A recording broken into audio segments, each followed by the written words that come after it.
বিসমিল্লাহির রহমানির রহিম। আমরা গত 2024-এ অগাস্টের 5 তারিখে যে পরিবর্তন বাংলাদেশে এসেছে, সেই পরিবর্তন থেকে যদি আমরা শিক্ষা গ্রহণ করে আমরা আমাদের এই দেশকে যদি একটা সঠিক অবস্থানে আনতে না পারি, রাজনৈতিক এবং অর্থনৈতিক উন্নয়ন সাধনের স্বার্থে, তাহলে আমরা কিন্তু অনেক দূর পিছিয়ে যেতে পারি। কারণ এখন যে ষড়যন্ত্রটা আমাদের দেশের সাথে চলছে, সেটা হলো আমাদের দেশের কোনো উন্নয়ন সাধন নয়। দুইটা দিক, একটা হলো আর্থিক উপনিবেশবাদ কায়েম করা, আরেকটা হলো জরুরি হলে যেন ডাইরেক্ট কলোনিয়ালিজম, যেটা সরাসরি উপস্থিত হয়ে আমাদের দেশকে কন্ট্রোল করার যে নেসেসিটি দেখা দিতে পারে, তার জন্য দেশের মাটিকে প্রস্তুত করা। এই দুইটা কাজ তারা সামনে নিয়ে আমাদের দেশকে রাজনৈতিকভাবে তারা ওইভাবে পরিবর্তন করতে চেষ্টা করতেছে, আর কিছু নয়। এখানে তারা আমাদেরকে স্বাধীনতা দিবে না, আমাদের অর্থনীতি আমাদের দখলে থাকতে দিবে না, আমাদের জনগণ আমাদের হয়ে কাজ করতে পারবে না এই দেশে। গত 54 বছরের দিকে যদি আপনারা দৃষ্টি দেন, পরিষ্কারভাবে দেখতে পারবেন যে আমাদের দেশের জনগণ কখনোই এই দেশের মালিক হয় নাই। আমি বারবারই একটি কথা বলতে চাই, যেহেতু আল্লাহ সুবহানাহু ওয়া তাআলা দেশের সার্বভৌমত্বের মালিকানা আমরা সংবিধানে রচিত করে সেইভাবে এটাকে ইউজ করে দেশ পরিচালনা করতে পারি না। সেহেতু গণতান্ত্রিক পদ্ধতিতে যে ধরনের সমাজ ব্যবস্থা, রাজনৈতিক অবস্থা এবং অর্থনৈতিক ব্যবস্থা আমরা পরিচালনা করতে হবে, তা যদি আমরা করতে চাই, তাহলে এই দেশটাকে প্রতিষ্ঠিত করতে হবে জনগণের মালিকানাধীন একটি রাষ্ট্র হিসাবে। 1972 সালে যে সংবিধান আমরা প্রণয়ন করেছি এবং জারি করেছিলাম, সেটা এখনো বলবৎ আছে। এই সংবিধানের অধীনে আমরা কিন্তু কখনোই এই রাষ্ট্র গঠন করতে পারবো না।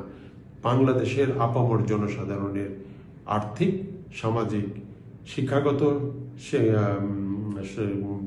পরিবেশগত এবং তাদের যে স্বাস্থ্য মান, চিকিৎসা, সমস্ত কিছু দিয়ে একটা জনশক্তি, একটা সিভিলাইজেশন গড়ে তোলা, এটা আমাদের পক্ষে সম্ভব হবে না। কারণ আমরা ওই পর্যায়ে কাজ করার কোনো স্কোপ আমাদের সামনে নেই।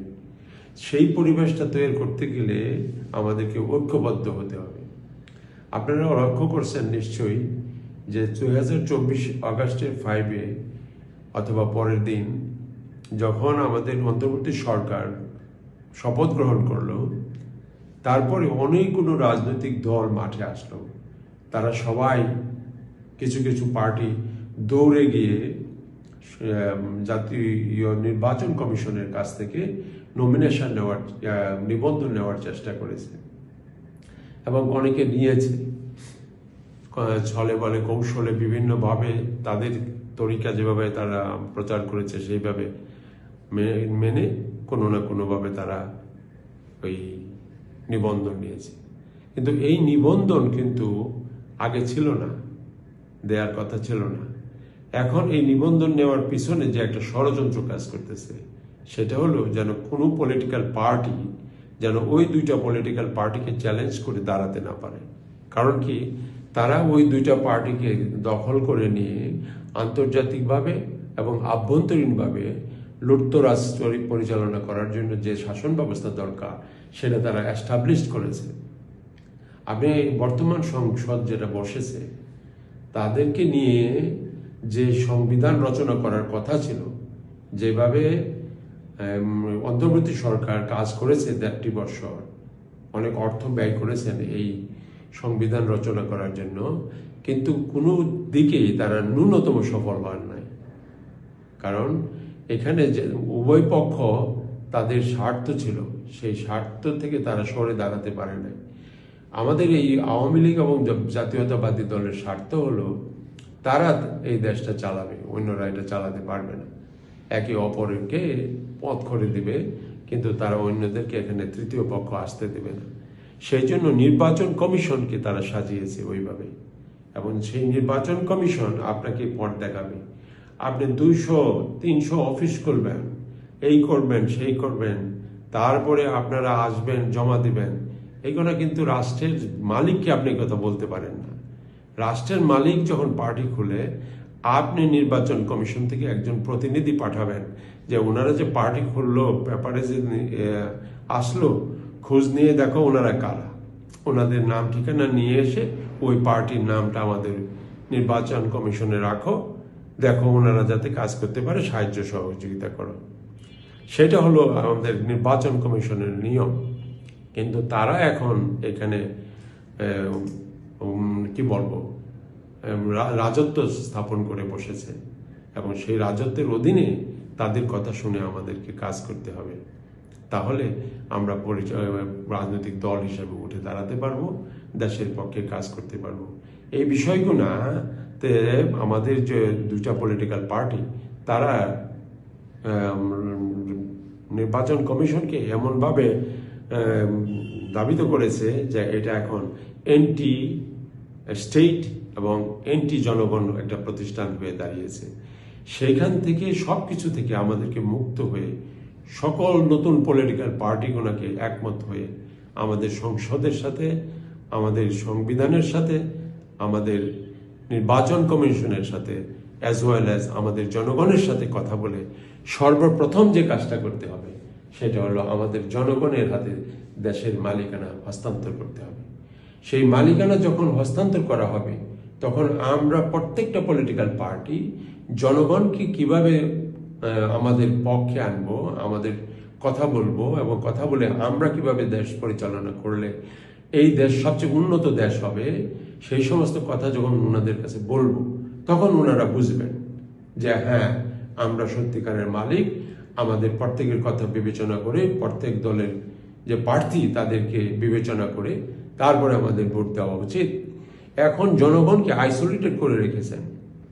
জনগণ যখনই ভোট দিতে আসে, একদিন সকালবেলা তারা ভোট দিতে আসবে বা আসবে না। আর 1% ভোট পেলেও ক্যান্ডিডেটকে তারা করতে পারবে, জয় ঘোষণা করতে পারবে, আর 100% ভোট পেলেও জয় ঘোষণা করতে পারবে। কিন্তু একটা নির্দিষ্ট পরিমাণ এখানে উল্লেখ করা থাকা উচিত ছিল যে অ্যাটলিস্ট 80% লোককে ভোট দিতে হবে এবং সেই ভোটের তালিকা, সেই ভোটের রিসিপ্ট সমস্ত কিছু থাকবে যথারীতি। যে কোনো সময় 5 বছর 10 বছর পরেও যদি আমাদের এই সমস্ত বিষয় নিয়ে কোনো কেস হয়, কোনো আলোচনা উঠে আসে, সেইগুলো যেন আমরা দেখতে পারি।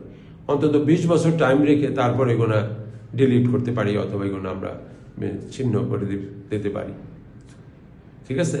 তো এই সমস্ত কাজগুলো আমরা না করে এখন নির্বাচন কমিশন যদি আমাদেরকে গাইড করে যে আপনারা 200-300 আসনে ইউনিয়ন কাউন্সিলে, থানাতে আপনি অফিস আদালত করে আপনারা আমাদের কাছে দেন আপনাদের অফিস আছে। Why a party should need this kind of burden on them? Because if a party can manage a political party without having one single office, you have no right to impose on them such kind of burden. এই সমস্ত argument কে করবে, কে যাবে? আমাদের সমস্ত political party আজকে ঐক্যবদ্ধ হতে হবে।